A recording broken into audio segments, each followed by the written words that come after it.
कैसे हैं आप लोग। स्वागत है आपका द स्टडी स्कोप चैनल में। आज हम पढ़ेंगे मुगल वंश के बारे में। तो दिल्ली सल्तनत को समाप्त करने के बाद स्थापना होती है मुगल वंश की।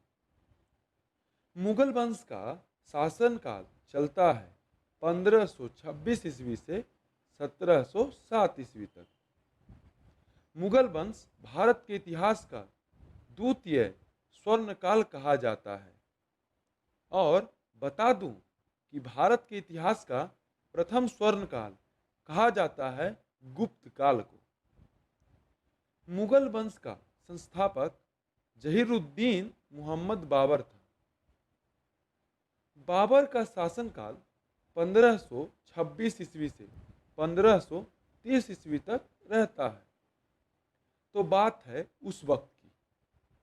बाबर का जन्म 14 फरवरी 1483 ईस्वी को फरगना, जो कि तुर्की में था, वर्तमान में फरगना है उज्बेकिस्तान में। बाबर के पिता का नाम उमर शेख मिर्जा था। उमर शेख मिर्जा तैमूर के परिवार से संबंधित था। ये तैमूर का ही वंशज था। बाबर की माता का नाम कुतलुग निगार बेग था। इसकी मां चंगेज खां के परिवार से संबंधित थी। ये चंगेज खान की वंशज थी, जो कि तुर्किस्तान के फरगना में ही बाबर का पिता उमर शेख राज करता था। जब बाबर की उम्र 11 वर्ष की थी तो उसके पिता की मृत्यु हो जाती है। अपने पिता के मरने के बाद केवल 11 वर्ष की उम्र में 1494 ईस्वी को वही फरगना में गद्दी पर बैठा और शासक बना।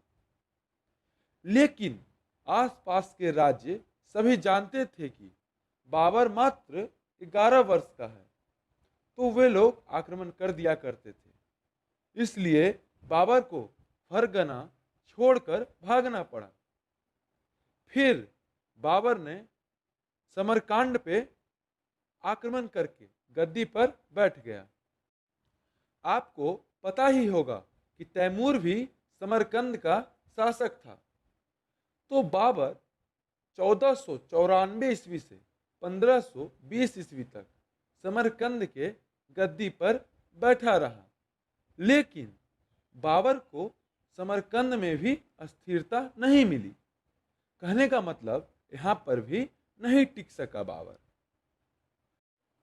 सन 1502 ईस्वी को लड़ा गया सर ए पुल का युद्ध।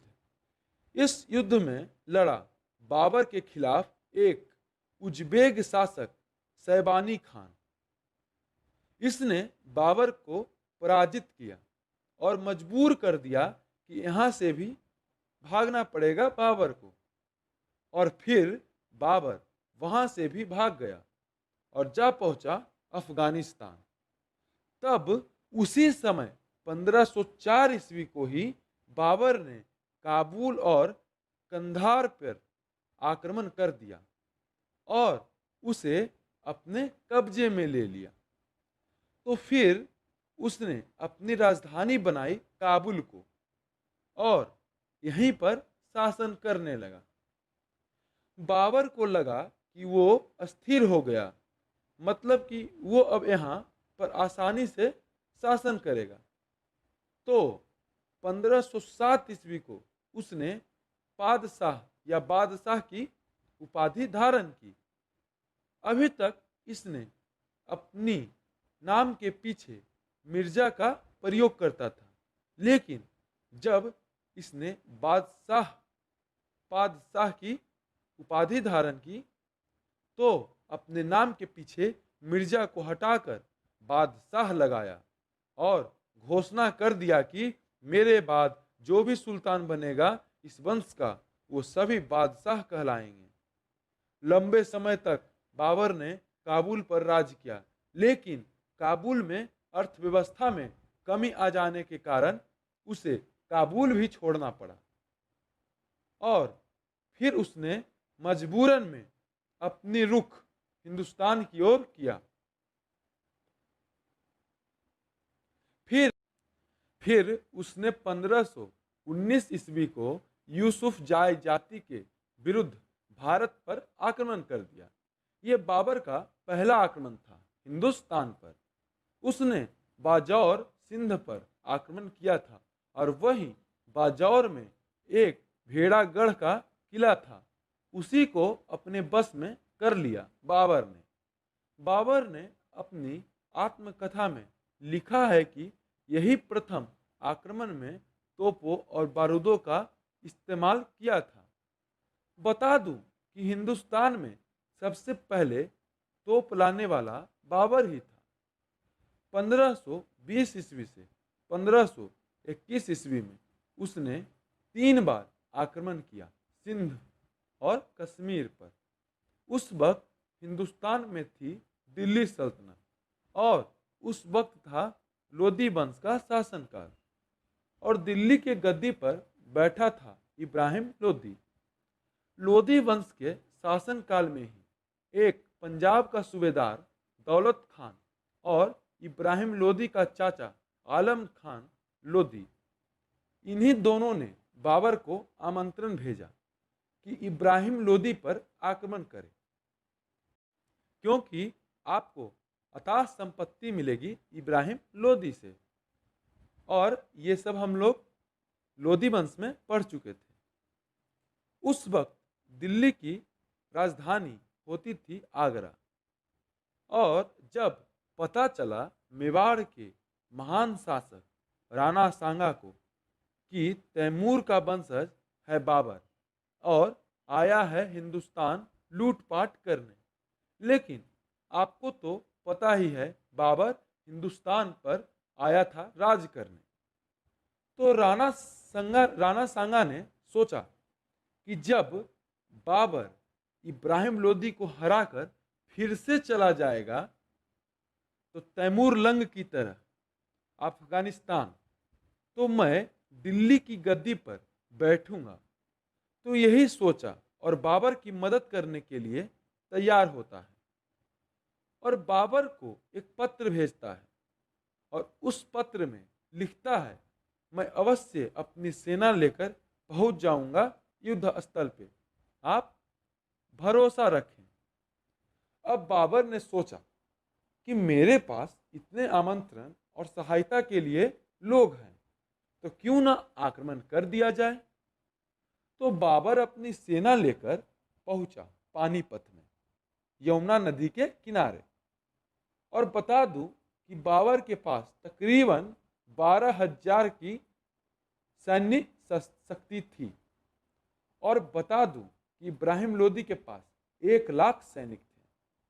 तो बाबर ये जानता था कि वो कमजोर है अपनी सेना शक्ति से, तो उसने एक नीति सोची और उसने अपने सैनिक को सजा दिया यमुना नदी के किनारे और एक तरफ पानीपत जमीन में खुदवा दी गई खाई। तो बाबर ने अपनी सैनिक आगे से पतली और पीछे बढ़ते बढ़ते चौड़ी होते जा रही थी उसके सैन्य शक्ति। इससे क्या होगा कि इब्राहिम लोदी के सैनिक लोग आगे बढ़ेंगे आक्रमण करने के लिए, तो उन्हें लगेगा कि इतने कम सैनिक, तो इस युद्ध नीति को बोलते हैं तुगलामा युद्ध नीति। ये एग्जाम में अक्सर पूछे जाते हैं कि बाबर ने पानीपत के प्रथम युद्ध में कौन सी नीति अपनाई थी, तो वो है तुगलमा युद्ध नीति। और बाबर ने अपने सैनिक के पीछे 2 तोपची भी रखे थे और जो तोपें चलाते थे उन दोनों का नाम था, पहला था उस्ताद अली और दूसरा मुस्तफा खान। बाबर ने इस युद्ध में जो तोपें सजाई थी उसको बोलते हैं उस्मानी विधि। तो 21 अप्रैल 1526 ईस्वी को हुआ पानीपत का प्रथम युद्ध। ये युद्ध लड़ा जाता है बाबर और इब्राहिम लोदी के बीच।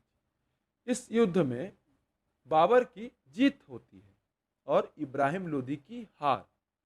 और इसी युद्ध स्थल में इब्राहिम लोदी की हत्या कर देता है बाबर और खत्म कर देता है दिल्ली सल्तनत को और 1526 ईस्वी में ही स्थापना करता है मुगल साम्राज्य।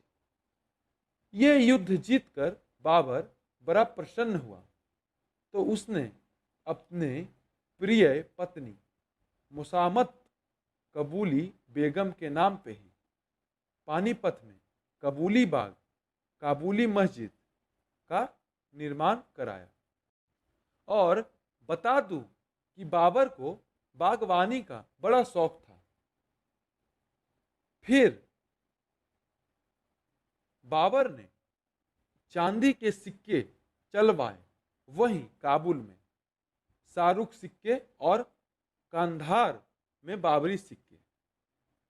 फिर बाबर ने प्रत्येक नागरिक को एक एक सिक्के दिए। तब वही नागरिक प्रसन्न होकर बाबर को कालंदर की उपाधि दी। तो बाबर बन गया जहीरुद्दीन मोहम्मद बाबर बादशाह कलंदर। बाबर ने भी अपनी राजधानी आगरा ही रखी और बन गया मुगलों की प्रथम राजधानी आगरा। तो अब बाबर आ चुका था आगरा में।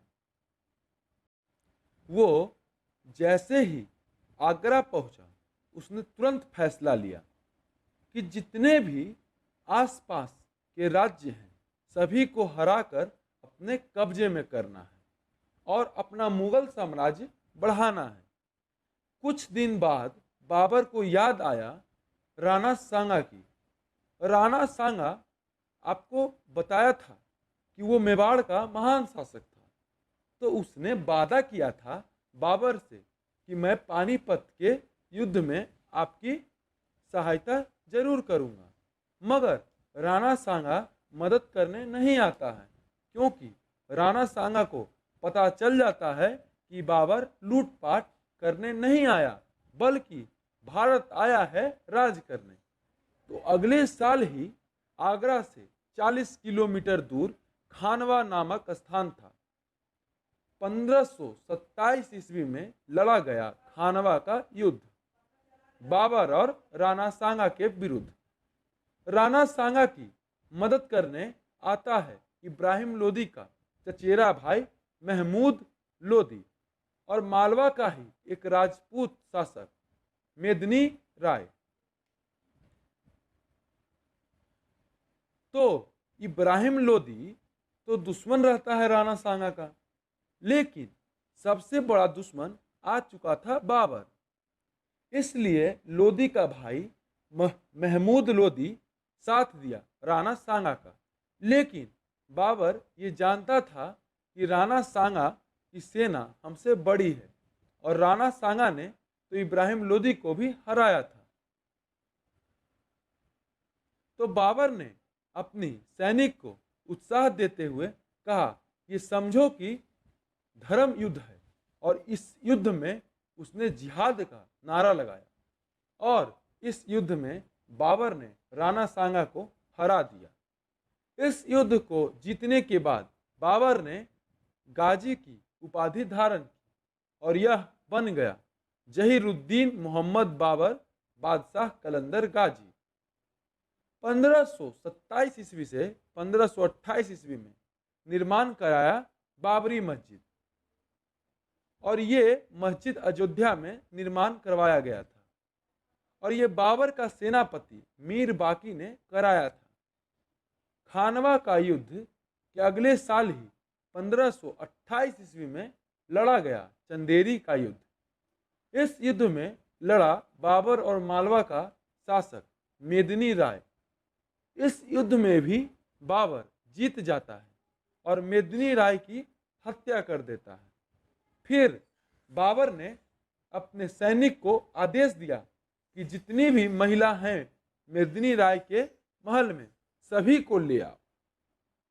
तो सभी महिला ने आग में कूदकर आत्मदाह कर लिया, जिससे कि इस युद्ध में कहा जाता है कि बाबर ने जौहर देखा। और जब चंदेरी का युद्ध हो गया था और सभी लोग आगरा आ गए थे और जश्न मना रहे थे, तो बाबर ने देखा सभी सैनिक खुश थे, लेकिन उन सभी में एक अफगान सैनिक था। बाबर को उस पर शक हुआ। उसने अपने बेटे हुमायूं और सैनिक को बुलाकर कह दिया कि ध्यान रखना इस पे, और कहा कि वो बहरूपिया तो नहीं। तो इससे पहले वो सैनिक मारा जाता, वो भाग निकला अफगानिस्तान और जाते जाते कह गया बाबर के सैनिकों से कि मैं वापस जरूर आऊंगा और बदला लूंगा। जो सैनिक भागा उसका नाम था फरीद खान, और यही आगे जाकर बनेगा शेर खान, और हाँ, फिर यही उपाधि धारण करेगा किसका, तो शेरशाह सूरी का, और बनेगा मुगल वंश का शासक। ये हम आगे पढ़ेंगे। तो ये सैनिक था अफगानी।